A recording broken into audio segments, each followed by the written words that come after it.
Sim. Bom dia. Hoje é uma data muito especial. Já foi falado antes com certeza. Hoje é a data de Yud Shvat. Yud Shvat marca o Stalkut, a elevação da alma do Rebbe anterior. E no ano seguinte foi quando o nosso Rebbe assumiu a liderança como Rebbe. Então tem um lado, eu diria, de tristeza e tem um lado de alegria, os dois na mesma data, com a diferença só de um ano, de um para o outro, tá? Para a gente poder entender um pouquinho melhor o conceito da data da época, o Rebbe anterior faleceu em Tafshin Yud, 1950. Ele faleceu num Shabat. 50. Repito, 50. 50. E na data atual, assim, quer dizer... Esquece, eu nem sei, não tenho a mínima ideia. Tá, dia 10 de Shvat de 1950, Tafshin Yud, 5.710 no calendário judaico. Para a gente poder entender um pouquinho do que a gente vai falar agora. Eu estou dando essa introdução. A data do falecimento do Rebbe, que foi um Shabat,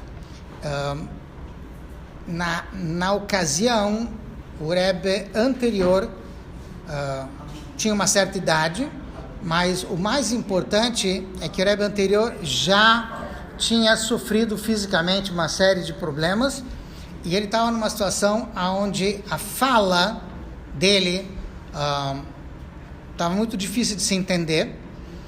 Então, normalmente no Shabat ou em ocasiões especiais, o Rebbe, além de fazer um Farbrengen, uma reunião onde ele falava palavras de Torá para os presentes, também tem um ponto alto desse Farbrengen, dessa reunião, que é o Ma'amar. Explico. Ma'amar é praticamente um momento de inspiração divina do Rebbe. E isso acontece com todos os Rebbes ao longo de gerações. Ou seja, nesse momento há uma revelação de algo mais profundo, mais elevado, e o Rebbe passa isso para a gente.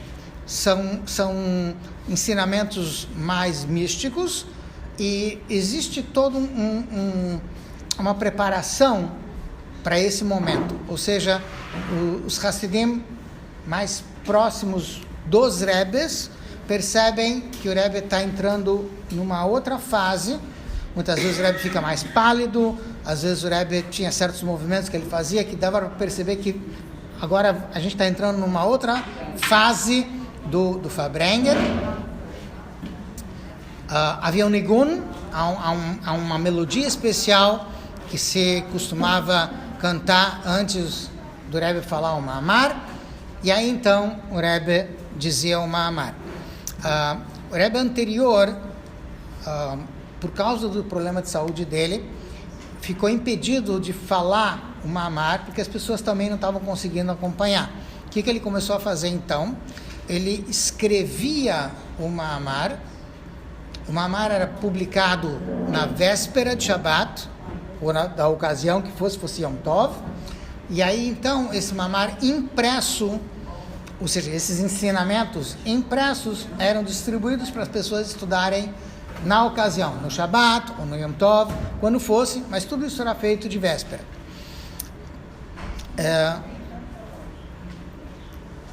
O Shabat,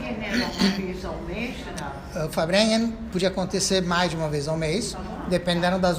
Por exemplo, a data de Yud Shvat é a data do Yurtzeit da avó do Rebbe. Então o Rebbe também fazia Farbrengen nessa ocasião. Então nesse Shabat o Rebbe mandou publicar um estudo especial em homenagem à avó dele, que tinha Yurtzeit nesse Shabat. Esse Ma'amar, o Rebbe não sabia qual era o horário dele. Isso ele entrava em outra dimensão. Então ele não sabia qual seria esse momento disso. Veja, havia uma preparação para isso. Tá? Acontece que eu não, assim, se eu fosse Rebbe, eu ia te dizer exatamente como é que funciona. Mas como eu não sou Rebbe, então eu não sei te dizer o procedimento. O que eu posso lhe dizer é que há uma certa preparação e, eventualmente, no momento certo, o Rebbe falava o Mahamar. Como saber o momento certo? Não tem como te dizer. A gente percebe pelas preparações. Sim. E as pessoas iam percebendo aos poucos, os mais próximos tinham mais noção, e aí então todo mundo já se preparava. Só para dar uma ideia, no Fabrengen a gente estaria assim como agora, todo mundo sentado. Sim, o Rebbe faz lechai, o pessoal canta, o pessoal ouve, participa. Na hora do Mahamar, as pessoas percebem que é um outro momento, todo mundo se levanta. Entende? Quer dizer? Então, se você vê por exemplo, tem vários vídeos de Fabrengen do Rebbe. Se você percebe no meio do vídeo que de repente o pessoal, todo mundo se levantou e o Rebbe continua sentado, é porque esse é o momento que o Rebbe está falando, o Mahamar. É um momento diferente, é mais profundo, nem todo mundo consegue acompanhar o Mahamar, por isso que depois do Fabrengen, muitas vezes as pessoas que tinham um pouco mais de capacidade repetiam o Mahamar para os outros, explicavam, enfim, depois isso era eventualmente publicado. A questão é que os ensinamentos mais profundos da Hassidut são extraídos do Mahamar, aliás, dos Ma'amarim, dos vários Ma'amarim que os Rebbes falam ao longo de várias ocasiões, tá? Então, nesse Shabbat, teve um Mahamar que iniciou-se com as palavras Bati legane achoti kala, que é uma frase que se encontra no Cântico dos Cânticos, Shira Shirim, tá? Essa frase, o Rebbe anterior explicou no seu Mahamar, baseado numa explicação do Midrash. Então, assim, se eu não compliquei o suficiente, vai ficar mais complicado daqui a pouco. Então, você tem uma frase no Cântico dos Cânticos. E essa frase tem uma interpretação no Midrash. E o Rebbe pega o Midrash, o Cântico dos Cânticos, e dá uma outra interpretação ainda mais profunda. Sim? Isso é mais ou menos a ideia do que aconteceu no momento desse Mahamar. Mahamar, tradução. A tradução de Mahamar é o que foi dito. Discurso rabínico. Ou discurso, enfim. Que Tá? só o Rebbe que faz.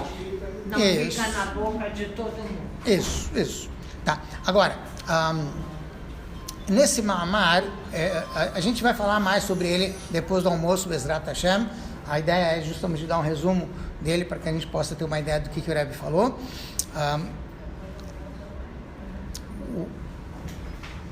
O ponto, a ideia que eu gostaria de trazer aqui para a gente é de que o Rebbe diz que o nosso mundo,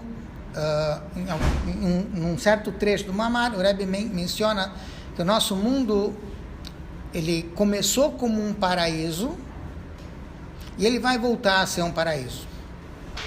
E isso depende da gente.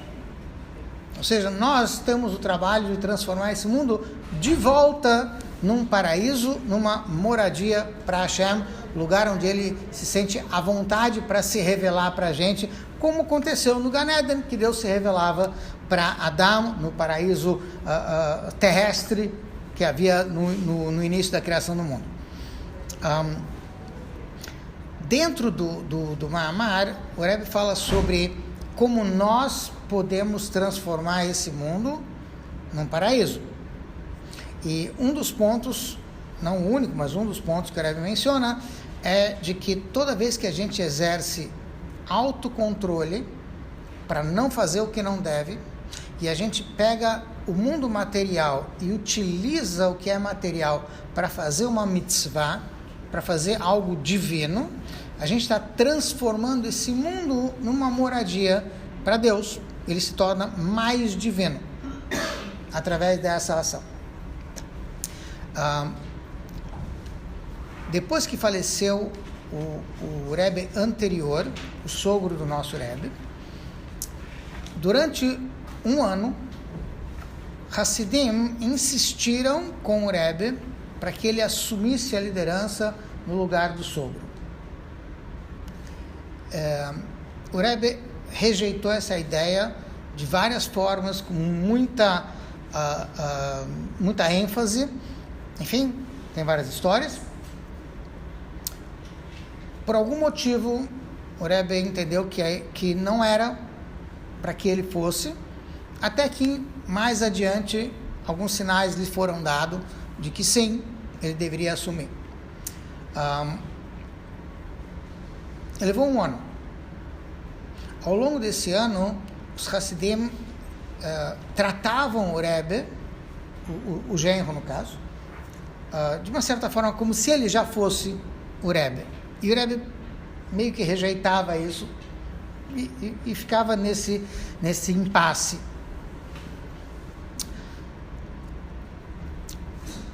Entre Hasidim de Chabad, a ideia de coroar um Rebbe, apesar de que não se tem uma coroa física, tá? É um pouquinho diferente do que acontece em outros grupos de Hasidim que não são Chabad. Você tem Hasidim da Polônia, tem Hasidim da Hungria, da Tchecoslováquia, enfim, de vários outros lugares, da Ucrânia, enfim, e eles têm um outro sistema. No caso de outros tzadikim, quando falece um Rebbe, imediatamente o filho mais velho se torna Rebbe. Ele herda o cargo de imediato, ou se houver algum genro, alguém próximo, enfim, quem estiver mais próximo vai ser aquele que vai herdar de imediato. Em Lubavitch, é uma tradição, eu diria que vem desde o primeiro Rebbe de Lubavitch. O nosso Rebbe é o 7º, tá? Mas desde o primeiro Rebbe de Lubavitch tem sido uma tradição de que os Rebbes não querem ser Rebbes. Em outras palavras, os Hasidim é que se entregam para o Rebbe. E aí ele se torna Rebbe por falta de opção. Porque os Hasidim já se entregaram para ele. Nós somos seus. Entende? E aí então, de uma certa forma, o Rebbe também se entrega para a gente. Tá? Então, de modo geral, todos os Rebbes tiveram um período até eles se tornarem Rebbe, porque dependia dos Hasidim, da entrega dos Hasidim para o Rebbe, e em geral eles também não queriam assumir essa posição como Rebbe. Como os Hasidim escolhiam, sabiam que aquela pessoa... Então, eu concordo contigo, eu não sei. Eu teria que eu vou lhe explicar. Não, eu teria que viver naquela época. Por quê? Porque não tem campanha eleitoral. Não tem boca a boca, não tem boca de urna, não tem dia de votação, não tem. Então, o que acontece? É uma coisa que só se você vivesse na época você ia entender. Porque tem certas coisas que são meio que óbvias. Não, só pode ser ele, não tem como ser outro. Tá? Mas você tem que viver naquela época para entender isso. Se você conhece o Rebbe, você vai dizer, não, realmente não tem como ser outro. Tá? Então, é óbvio que tem coisas que dava para perceber ainda quando o Rebbe anterior vivia, como que o Rebbe anterior tinha uma relação mais próxima com esse genro, enfim, mas tudo isso você tem que viver na época para poder realmente entender. A gente está meio que olhando para trás, tentando imaginar como é que eram as coisas. Os outros eram sucessivos, assim. Também não. Filho de um. Também não. Também todos eles, de uma certa forma, em todas as épocas, de modos diferentes, em todas as épocas, todos eles não queriam ser, e de uma certa forma os Hasidim meio que forçaram eles a ser. Cada um... Todos eles filhos Não necessariamente. Tá? Podia ser genro, podia ser filho, mas o que acontece? É muito diferente do que acontece com outras linhas de tzadikim, onde isso é, como você falou, é automático, é dinástico. Tá? E aqui não é monárquico, não é. Isso. Tá? Mas aqui sempre dependeu dos Hasidim. Ou seja, sempre foi uma questão de entrega dos Hasidim para o Rebbe. Então, nesse caso, o Rebbe, infelizmente, nosso Rebbe faleceu. Os Hasidim não têm outra opção. Não se entregou para ninguém, então ele ainda está aqui. Não sei se dá para entender. Entende? Quer dizer que depois do Rebbe ele não achei. Isso. Não, o Rebbe falou isso. Numa ocasião, quando perguntaram para o Rebbe, o senhor já está idoso, o senhor não tem filhos, quem vai ser... Acho que foi a CNN. Um repórter que perguntou lá quando estava passando pelo Rebbe nos dólares, enfim, não me lembro quem foi. Mas alguém foi gravado, tá gravado, foi filmado. Perguntou isso para o Rebbe falou Mashiach. Assim, se o Rebbe falou Mashiach, a gente vai discutir com o Rebbe? Não, então o Rebbe falou Mashiach. Tá bom. Por que eu estou falando tudo isso? Porque a data de hoje marca as duas coisas. E, por um lado, o Rebbe, próximo do Yurtzeit do sogro, ou seja, quando já estava chegando um ano depois que faleceu o sogro, pediram para o Rebbe, escreveram e pediram para o Rebbe uma orientação sobre como a gente deve, não é comemorar, mas o que a gente deve fazer em relação ao Yurtzeit, ao ano de falecimento do Rebbe anterior. E aí nós temos uma carta muito detalhada do Rebbe, onde o Rebbe dá várias orientações sobre o que fazer, o que estudar, e, enfim, aumentar em tzedakah para as instituições que o Rebbe anterior fez, enfim, tem uma série de orientações nesse sentido. E uma delas, que é curiosa, é o seguinte: o Rebbe escreve para os Hassidim, de modo geral, procurar falar para os jovens, tanto aqueles que são religiosos, quanto para aqueles que ainda não são, as pessoas que têm o dom para fazer isso, que digam para os jovens sobre o carinho que o Rebbe anterior tinha por eles. E que isso faz parte da comemoração do Yurtzeit, do Rebbe, de passar para os jovens. Né? Sim, mas de passar isso para os jovens. Falar as coisas boas. Que o Rebbe anterior sentia pelos jovens da nossa atualidade, mas o Rebbe falava sobre isso. Sim. Então, a questão aqui é a seguinte. Acho que é o legado de um. Fala do legado do Rav para os jovens que estão chegando. Não, o carinho. Não é legado. Carinho. Carinho? Por isso que eu falo. Tem que ganhar pela Não. estima? Deixa eu explicar. Não é um discurso no sentido: o Rebbe anterior salvou o judaísmo e trouxe daqui, fez isso aqui. Não. O Rebbe anterior tinha um carinho muito grande pelos jovens. E ele sempre deu um espaço bom para os jovens. Ele sempre se dedicou nesse sentido. Não de o legado do Rebbe. Não. Falar para os jovens do carinho que o Rebbe tem com eles. Especificamente. Tá?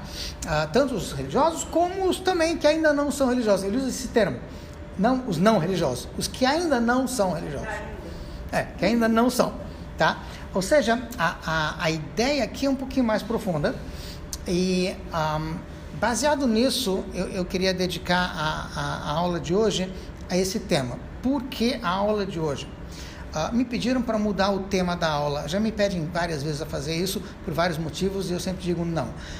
Por que isso? Porque se eu for mudar o tema da aula de acordo com o que A, ou B ou D quer, nunca vai acabar. E a gente está nesse Teilim Baruch Hashem há alguns anos, vamos continuar nele, Bezrat Hashem, espero que o Mashiach chegue antes, a gente acabar o Teilim. Mas enfim... Mas isso não pode dar essa. Isso eu concordo, foi isso que eu falei, tá? Nós paramos no nosso estudo, a gente parou no capítulo 119, no versículo 9, Pasuk Tet, tá? E justo esse versículo fala sobre esse tema que eu acabei de mencionar. Por isso que eu achei oportuno entrar nesse assunto. Então, aqui ele diz o seguinte: Bame izakenat etorcho lishmor kidvarecha.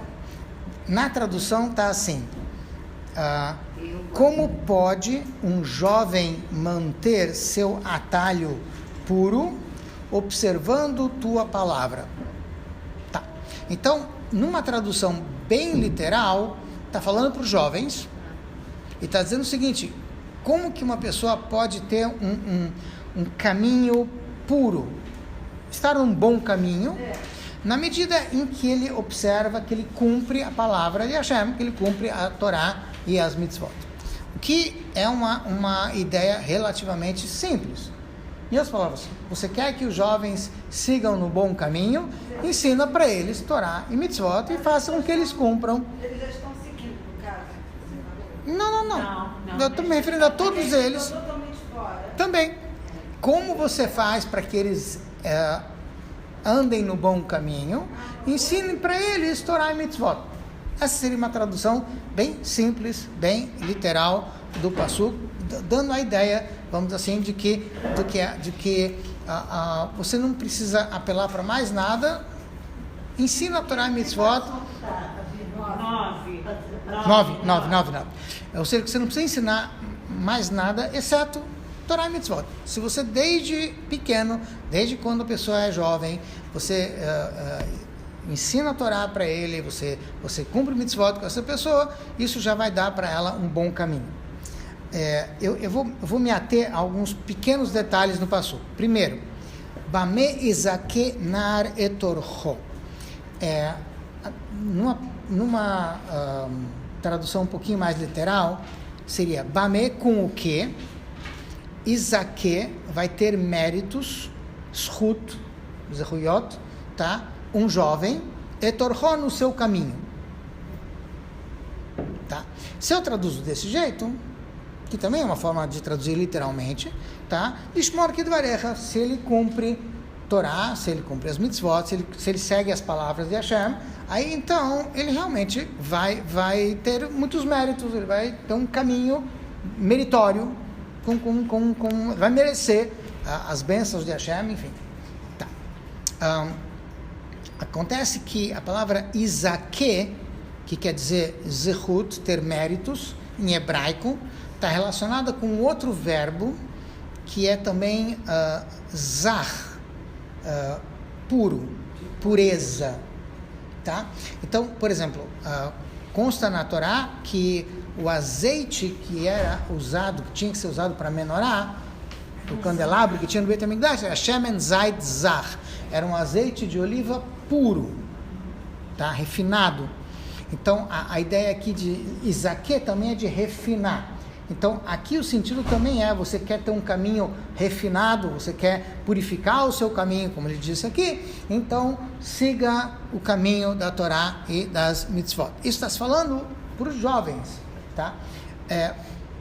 Tem uma forma um pouco mais elaborada de explicar isso, que é o seguinte: não espere eles ficarem mais velhos para começar a ensinar a Torá e mitzvot.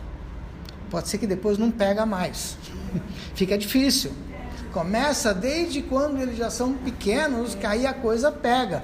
Aí o caminho segue. Aí dá para ir adiante. Tá? Senão, assim, desde a concepção, pode ser? Desde a concepção.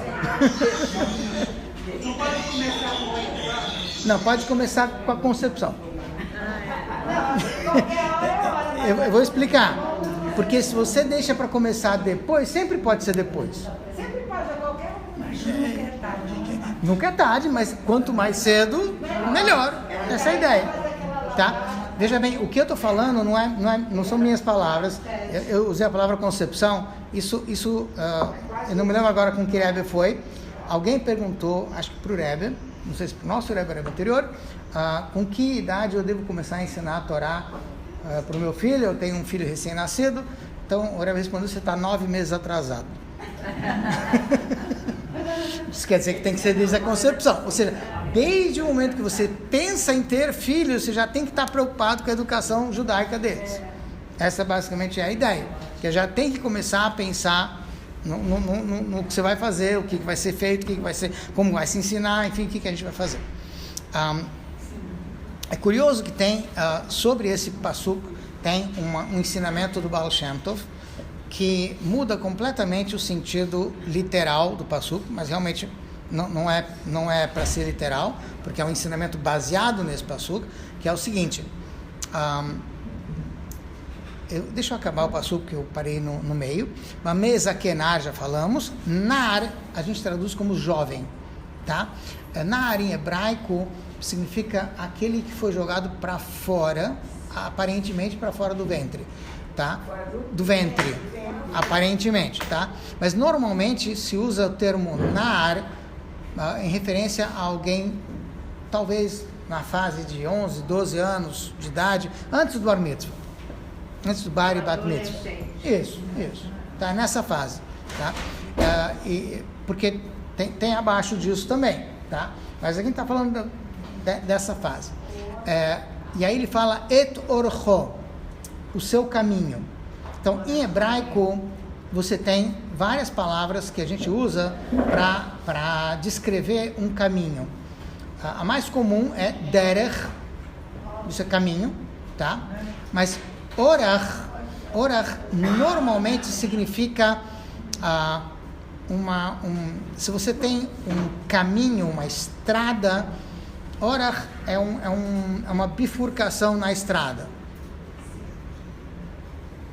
Seria mais ou menos. É um caminho, mas é um caminho dentro de um outro caminho, aparentemente, tá? É curioso que essa mesma palavra orach ou orchó, que é o seu caminho, tá? Tá relacionado com a palavra oreach, que quer dizer visita, tá? O que quer dizer oreach? Alguém que saiu do seu caminho para ir para tua casa. Foi te visitar, tá? Então, ele é chamado de caminhante. Mas a gente traduz como visita, tá? Então, é o mesmo verbo, é a mesma ideia, tá? Então, as palavras estão relacionadas. E aí, depois ele termina, Lishmor Kidvarecha, cuidando, a forma de ele ter méritos, ele ter um bom caminho, é quando ele cuida das tuas palavras, das palavras de Hashem. Baal Shem Tov, ele explicava esse passuco da seguinte maneira: Bamei Izake, como você pode ter um mérito de ter um filho? Uma pessoa que tem dificuldade e não está tendo filhos, como é que ele pode ter essa pessoa pode ter um mérito de ter filhos et orcho, se ela traz visitas para sua casa? Então, Baal Shem Tov explica que a pessoa se esmerando em cumprir a mitzvah de hospitalidade, de achnasat orchim, de receber visita, exatamente, de receber visitas na sua casa, de recebê-las bem, isso é um mérito que lhe dá o shut, enfim, as condições, a brachá de ter filhos, tá? Então, o Baal Shem Tov aconselhava para muitas pessoas que tinham dificuldades, que não tinham filhos durante muito tempo, capricha mais nessa mitzvah de receber as visitas e Hashem vai te dar essa brachá de você ter filhos, tá? Então, isso aparentemente não tem nada a ver com o que a gente falou até agora. Muito bem. A ideia de lishmor kidvarecha, de cuidar das suas palavras, tem muito mais a ver, num certo sentido, com os pais do que com os filhos. E eu explico. Não tem outra forma de ensinar as crianças que não seja pelo nosso exemplo. Tá? Então, se nós tomamos cuidado com as mitzvot, nossos filhos vão se espelhar na gente. Todas as crianças vão ter a sua fase de rebeldia, a sua fase de... Enfim, tanto, isso todo... A gente teve, eles vão ter, os netos vão ter, todo mundo vai ter isso, tá? Mas o exemplo da gente vai ficar sempre para eles. Então, na medida em que a gente cuida... E veja bem, eu explico por que a palavra cuidar. Cumprir é uma coisa. Cuidar é um pouco mais. Explico.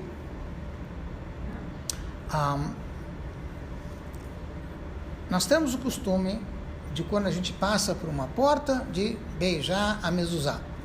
A gente pousa a mão sobre a mezuzá, beija a mão, não beija a mezuzá, meio complicado, dependendo do caso, tá?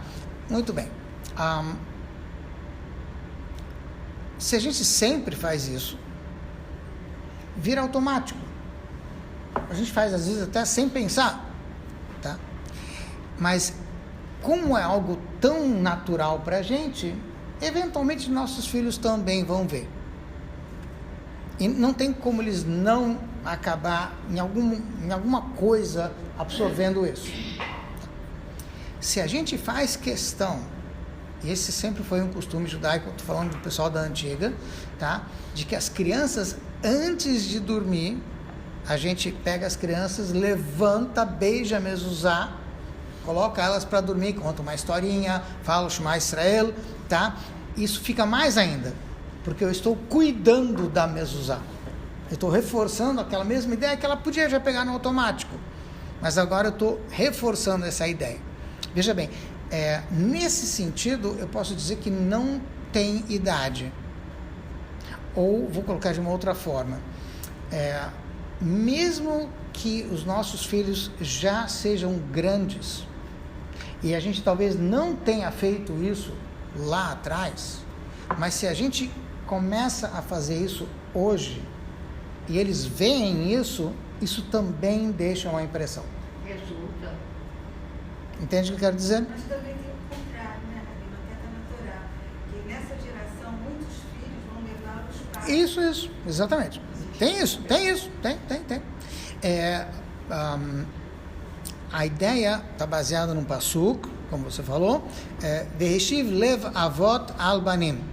E Hashem vai trazer de volta o coração dos pais, uma tradução sobre os filhos, outra tradução pelos filhos. Tá? Então o Rebbe várias vezes também mencionou isso, que muitas vezes os filhos trazem os pais de volta para a Torá e para as mitzvot. Sim, existe essa ideia também. O Rebbe anterior, como a gente já mencionou antes, tinha um carinho muito grande pelos jovens, pelas crianças, mas também pelos jovens, e em muitas pequenas coisas dava para ver a preocupação e o detalhe, até que ponto o Rebbe sabia como fazer isso, porque o pai dele também foi muito cuidadoso com a educação dele. E ele escreve sobre isso. Exemplo, o Rebbe anterior, um pouco antes dos 9 anos de idade, recebeu uma orientação do seu pai de escrever um diário, aonde ele anotasse tudo que ele ouviu, tudo que ele aprendeu ao longo do dia, não só nas aulas, mas enfim. O Rebbe anterior chegou a anotar no seu diário coisas que ele lembrava de quando tinha 4 anos de idade. Porque uma criança tem essa capacidade, ela pode, e a gente tem uma riqueza de informação graças a isso, não só de informação, de coisas muito, muito, muito preciosas que o Rebbe anterior passou para a gente. O Rebbe anterior comenta que a educação que ele teve do pai dele, ele era filho único, foi uma educação muito rigorosa e ao mesmo tempo muito carinhosa. Ou seja, o pai dele soube dar, na medida certa, as orientações que ele precisava. Por quê? Porque o pai dele não dava broncas.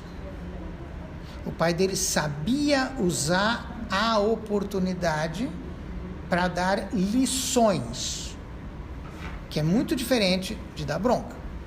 Por mais que é óbvio que toda criança em algum momento vai precisar de alguma orientação, tá? E às vezes muito mais do que uma orientação.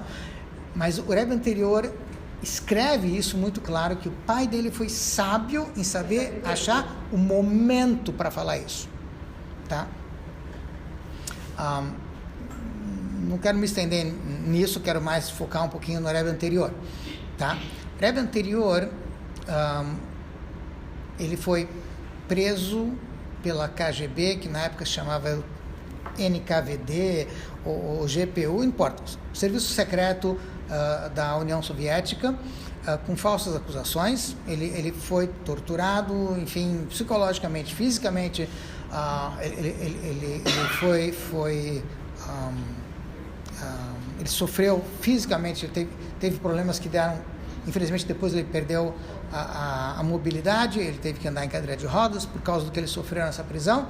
Isso foi em 1927. Milagrosamente, a União Soviética inocentou o Rebbe.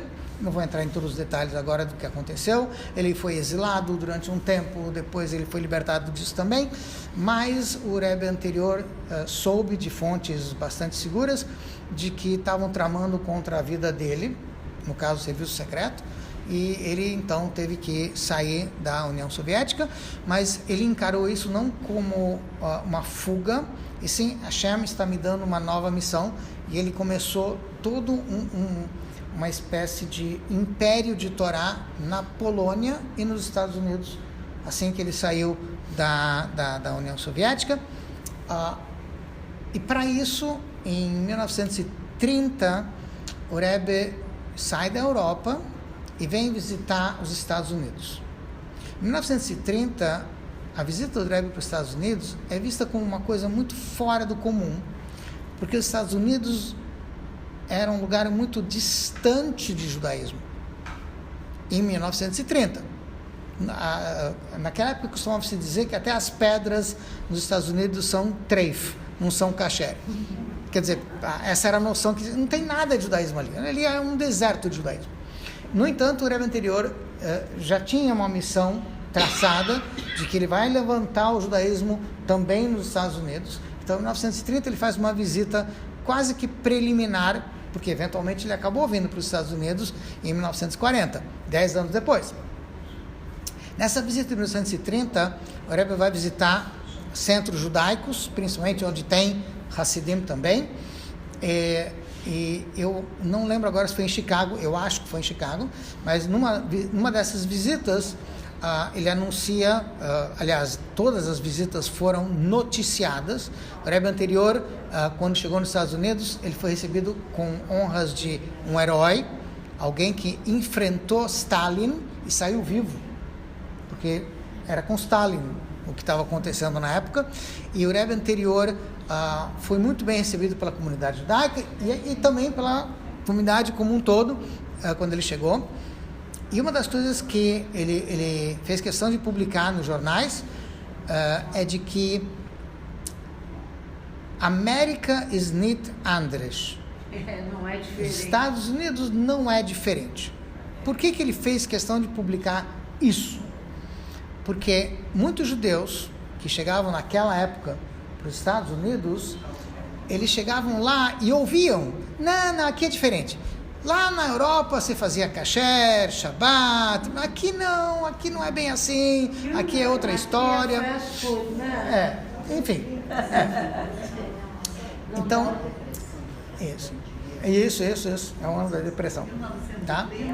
1930 é no auge da depressão. Isso. Então, o que acontece?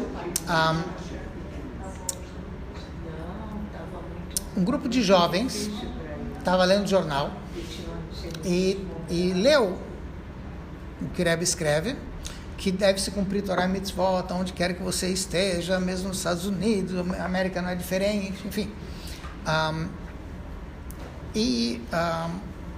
Eles ficaram muito injuriados, muito revoltados.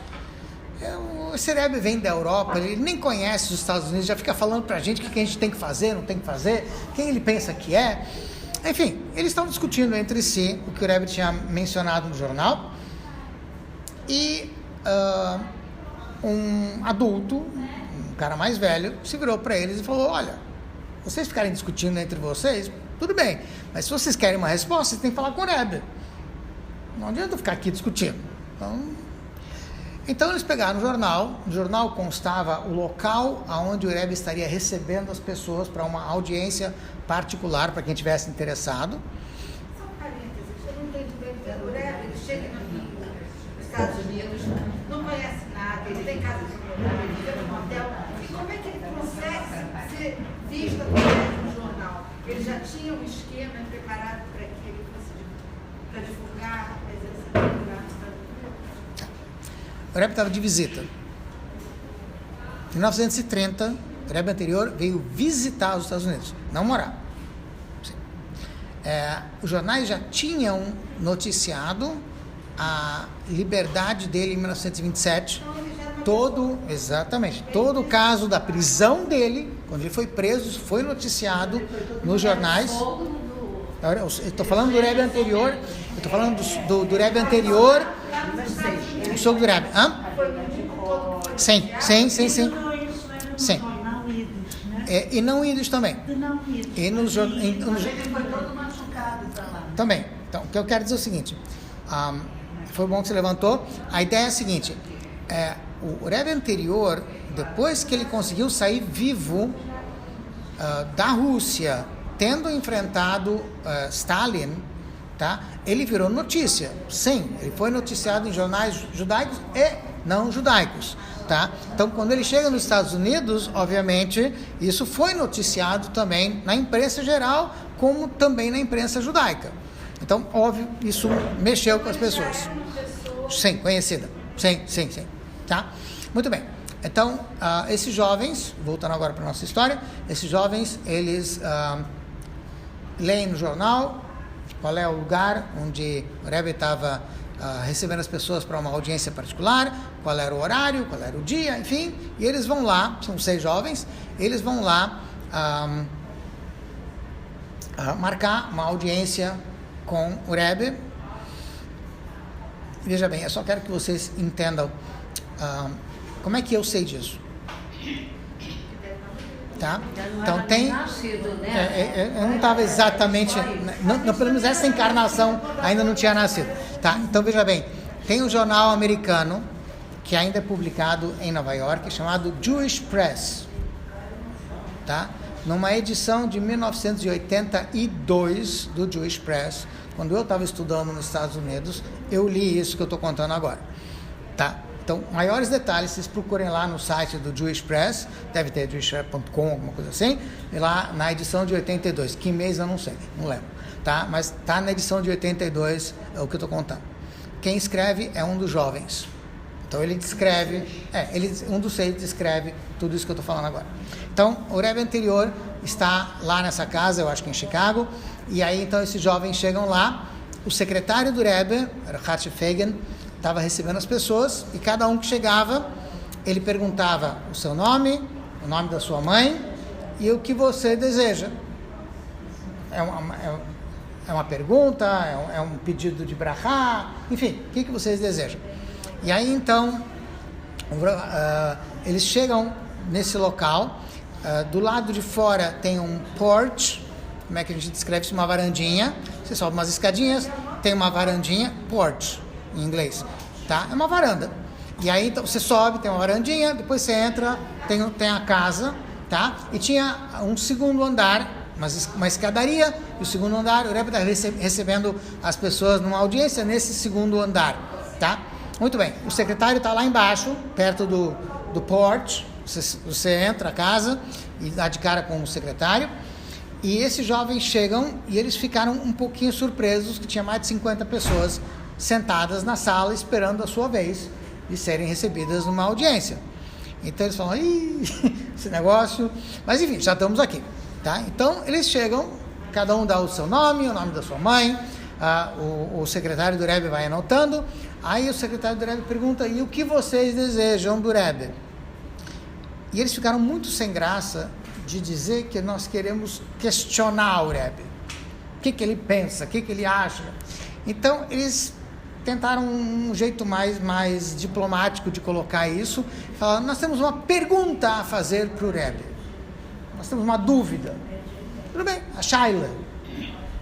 Tá bom. Então ele anotou, e à medida que as pessoas iam chegando, e ele ia anotando, de vez em quando ele subia. Então ele subiu também, nessa ocasião, para mostrar para o Rebbe as pessoas que chegaram, e quem decidia a ordem de entrada das pessoas era o próprio Rebbe, não era por ordem de chegada. O Rebbe tinha lá as suas prioridades, manda chamar agora o fulano, manda chamar agora o Beltrano, ou seja lá quem for. Então, o Ratche Fagan subiu para o Rebbe anterior, mostrou a lista de quem já tinha chegado. Daqui a pouco o Ratche desce, chega para esses jovens e diz, o Rebbe mandou chamar vocês já, imediatamente. Eles mal tinham chegado, eles já foram recebidos. Então, eu consigo imaginar a cena, 50 pares de olhos fuzilando eles, assim, tipo, poxa, acabou de chegar, já está subindo, mas o Rebbe que decidia, então ninguém... Ele atendia um a um, atendia logo o grupo de 6. Enfim, e aí subiram os 6 subiram, e o Rebbe anterior estava nas escadas, no topo das escadas, do lado de fora da sala dele, esperando eles e dando a mão um por um, dando Shalom Aleichem para cada um deles, saudando cada um deles. Isso deixou eles muito impressionados, porque pelo que eles sabiam de outros tzadikim, de outros rebes, os rebes são muito reservados, não tão exato. Então isso mexeu um pouco com eles. Ele convidou eles a entrar na sala. O próprio Rebbe colocou 6 cadeiras em volta da sua mesa. Eles ficaram mais impressionados ainda. O Rebbe pediu para que eles sentassem. Eles não tiveram escolha, sentaram. E aí o Rebbe se vira para eles e diz o seguinte: eu vejo que vocês são jovens inteligentes, por isso eu preciso dar para vocês respostas inteligentes. Tá? E eu imagino que vocês devem estar se perguntando, antes de mais nada, por que eu chamei vocês primeiro? Se tem mais gente lá esperando lá embaixo. Tá? Então eu vou explicar para vocês. Chega uma pessoa aqui e diz assim: Rebbe, minha filha está doente. Aí eu pergunto para vocês, que são jovens inteligentes: eu tenho cara de médico? Meu pai era médico? Meu avô era médico? Meu avô era médico? Não. Então, o que eu posso fazer para ajudar esse senhor? Eu posso pegar um Teilim, um Salmos, e rezar. Coisa que ele também podia fazer. Aí aparece mais uma pessoa e fala: Rebbe, eu fiz maus negócios, eu estou perdendo meu dinheiro, eu vou abrir falência, enfim. Aí o Rebbe pergunta: eu tenho cara de businessman? Não. Meu pai não era businessman, meu avô não era businessman. O que eu posso fazer por ele? Posso pegar um Teilim, rezar por ele, coisa que ele também podia fazer.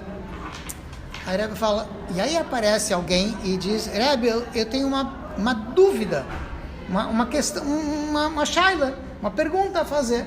Falou: meu pai estudou a vida inteira para explicar a Torá para as pessoas. Meu avô a vida inteira e eu também. Então, finalmente chegou o meu... Não usou essas palavras, tá? Mas meu cliente. Para que eu estudei a vida inteira? Para responder perguntas. Então, vocês são realmente a pessoa com quem eu queria falar. Sim.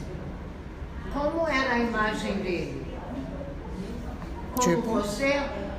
Vestido de terno, arrumado? Como você esperava? Ou se via desgastado, com a barba grande?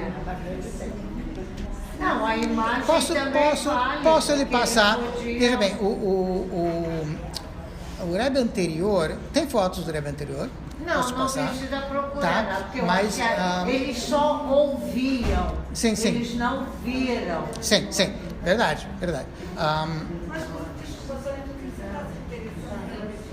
Você sempre imagina como o outro lhe parece. Pode ser. Eu não sei se ainda está. Em 1940, sim. Em 1930, ainda não. A coisa foi... O Rebbe estava vestido... O Rebbe...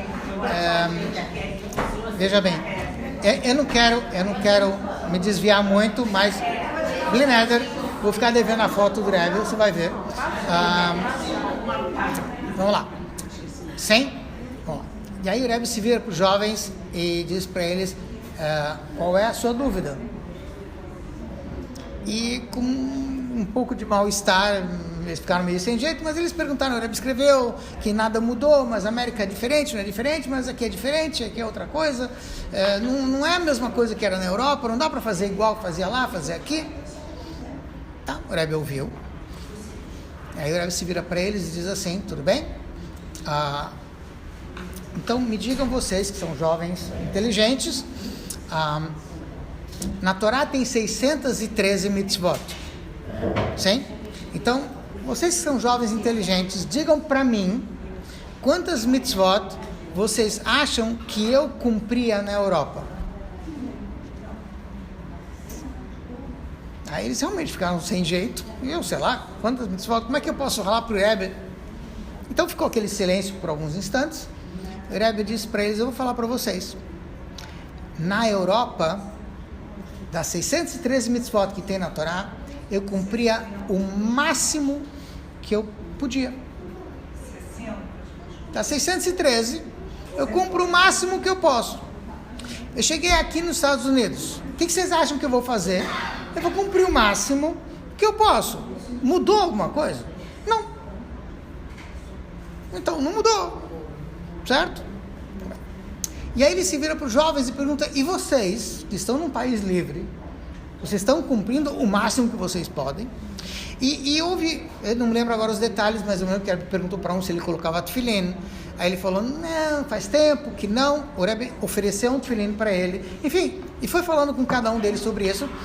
Eles saíram, pelo que o jovem descreve nesse artigo do jornal, do Jewish Press, eles saíram extremamente impressionados.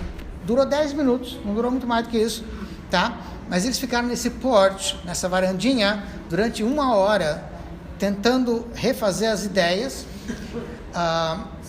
e cada um deles tomou uma decisão. Eles moravam numa espécie de república de estudantes, eles resolveram que iam começar a fazer kiddush todo Shabbat, coisa que eles nunca pensaram em fazer. Aqui não, por que não? Um vinho, halá, tão difícil fazer um kiddush todo Shabbat, enfim. E um desses jovens, eu acho que esse que escreveu o artigo, resolveu se dedicar à educação judaica, depois do que ele ouviu do Rebbe. Se não é diferente, então eu também quero passar.